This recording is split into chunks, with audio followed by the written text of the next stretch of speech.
يلا شيء يا عم امشي بقى، انت مش عايز تمشي ليه؟ يلا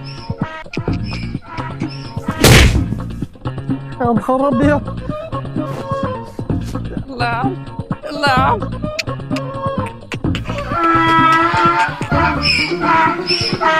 تبص لي كده ليه؟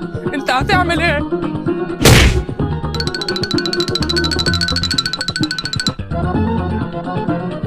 الو.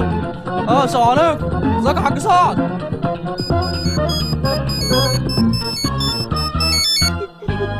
الو. ايوه مين؟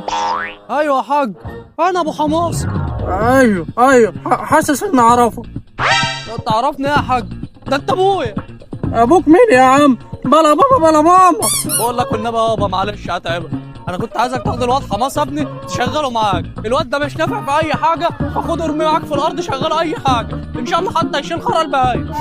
ماشي ابعتولي. سلام. ماشي يا حاج، الف شكر من عينيا الاثنين. سلام.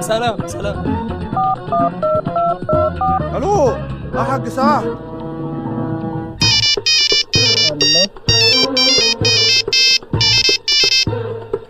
ايوه مين انت كمان؟ ايوه يا حاج سعد، انا ابو الحرش. يا تكون عايز انت كمان اخد ابنك الحرش واشغله معايا. ايوه يا حاج سعد، عليك نور وتكون والنبي كسبت فيها ثواب.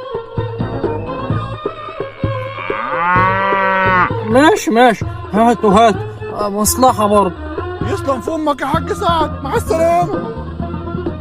ماشي سلام. ده انا هطلع عين عيالكم دلوقتي.